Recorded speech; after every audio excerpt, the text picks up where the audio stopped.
All right, you Going in 5, 4, 3, 2, 1. Oh, we got a malfunction. Everybody watch out. So it was really odd that possibly machined or handcrafted wood came from that deep in the mesa. We've got to uncover whatever is actually in there and figure this out. Have you ever seen something so strange, so out of place, that your very sense of reality cracked just a little? Have you ever felt the air shift around you? Not from a breeze or temperature drop, but something deeper, stranger, a pulse you can't quite explain? Out at Skinwalker Ranch, that feeling isn't unusual. It's expected.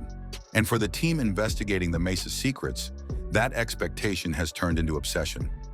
What began as a simple excavation took a turn none of them were prepared for. So you guys obviously recognize the samples that we have here on the table. Yeah. We've reached out and connected with Dr. Power from the University of Utah to have an analysis prepared for us. And so I'm going to bring him up on video conference now. Okay, that'd be great. We had no idea what the strange green and pink jelly substances that were found in the Mesa drilling spoils could be.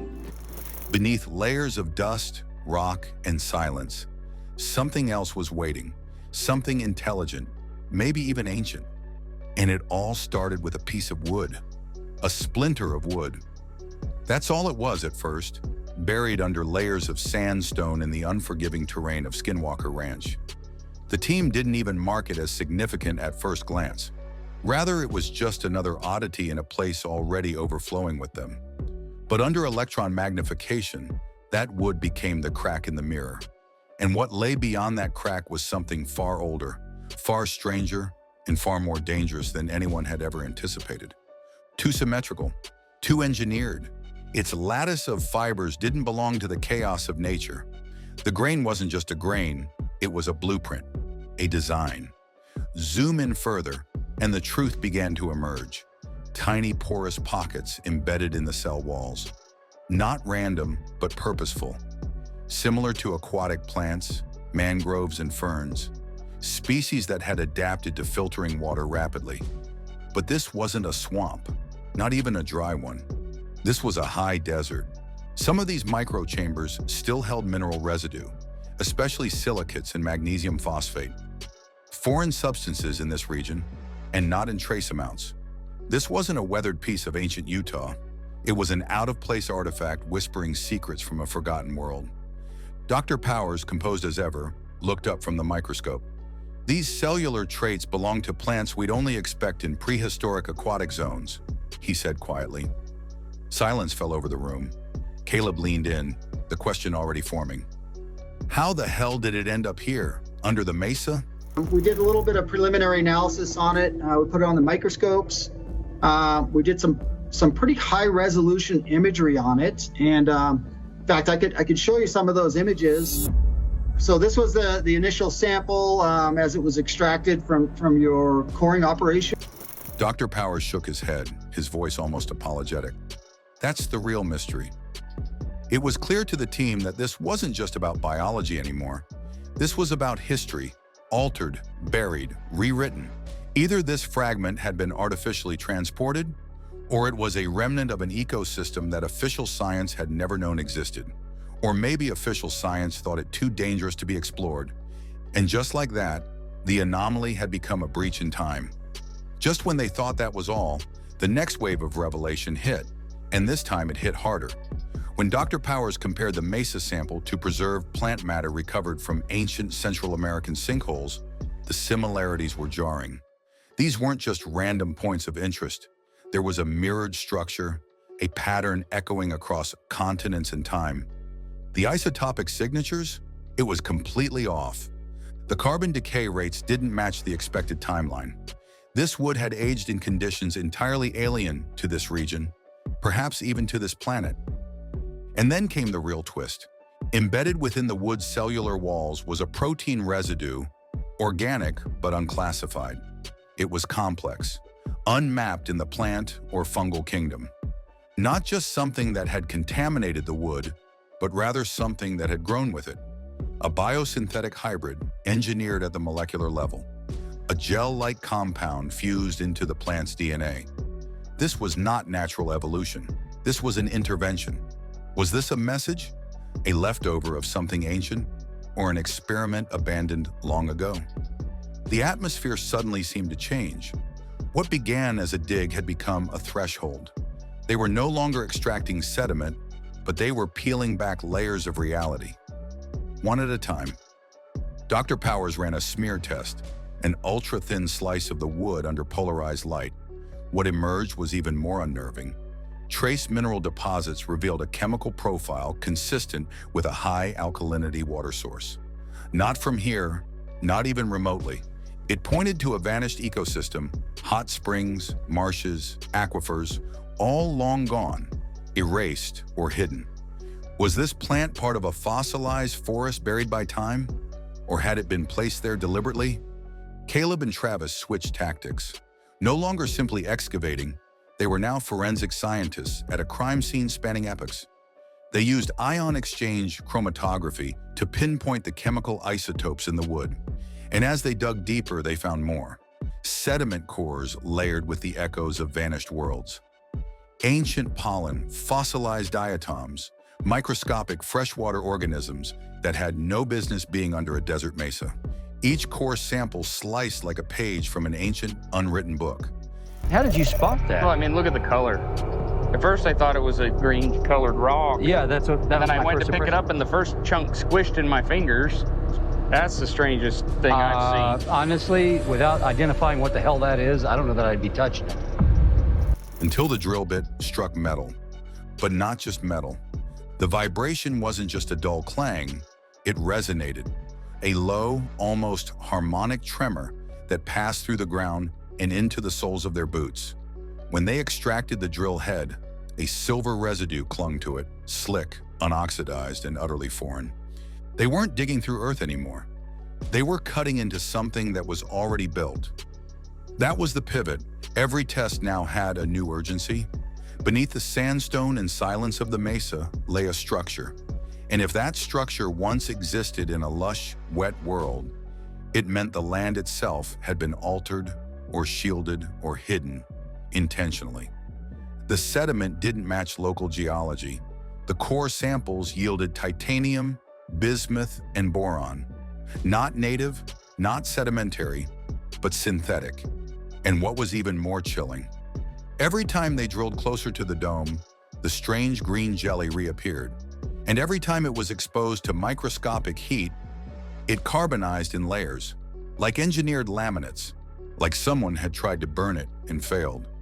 And that jelly, it wasn't algae, it was a chemical reaction, left behind by something that had either melted, fused, or been incinerated under extreme but controlled conditions.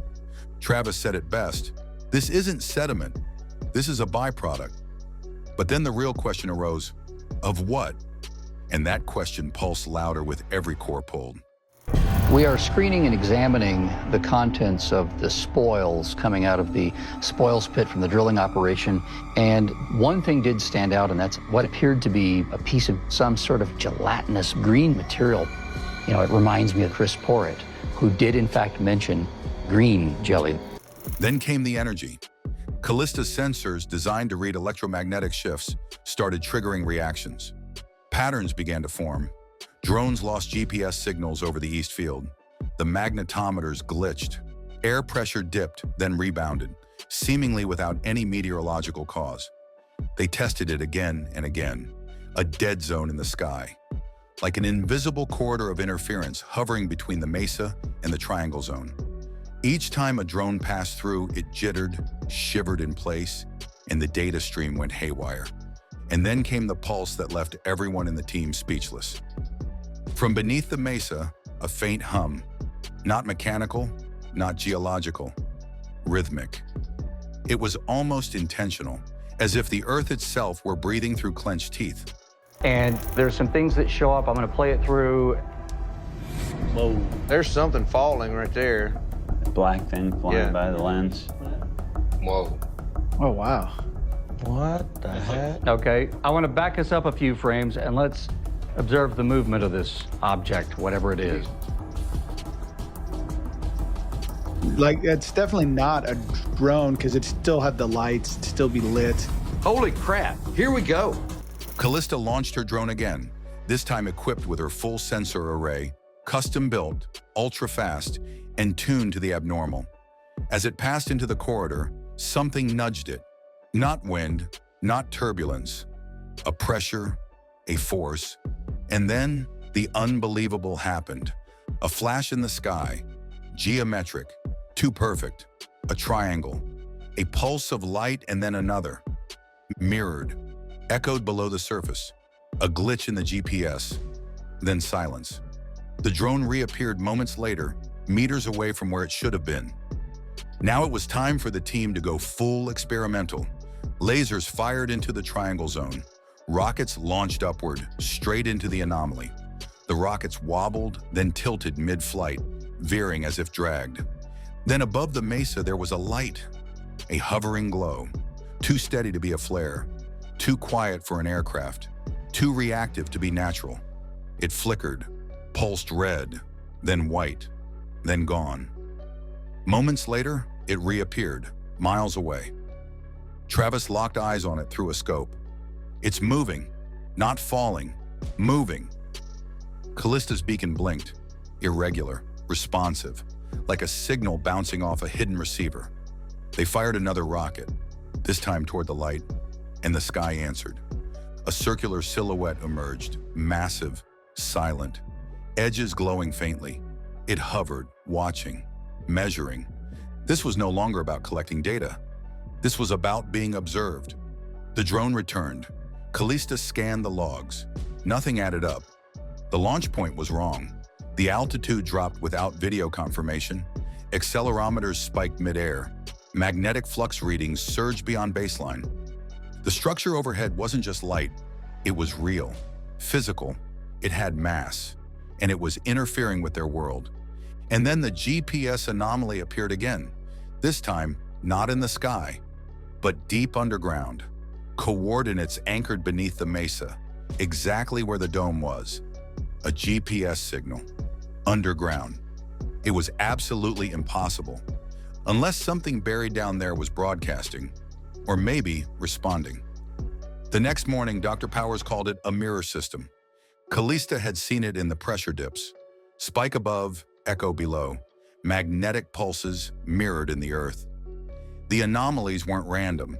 They were synchronized, like reflections between two invisible surfaces. Jim paced the room. "What if we've been triggering it this whole time?" he asked. "What if this place responds?"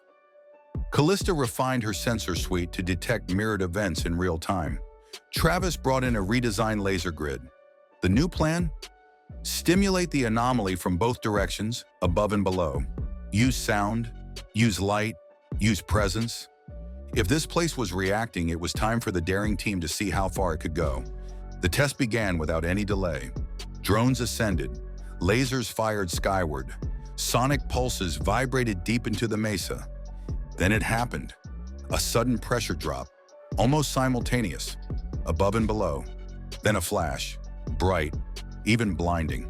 Then the drone blinked offline. And surprisingly, to add to the ever-existing mystery of the ranch, when the data came back, it had reset. Its GPS said it had never launched. Down below, seismic sensors picked up a pulse. No explosion, no drill, just a reaction, a response. The mirror system had activated, not just watched, but answered. This isn't just a story about lights in the sky.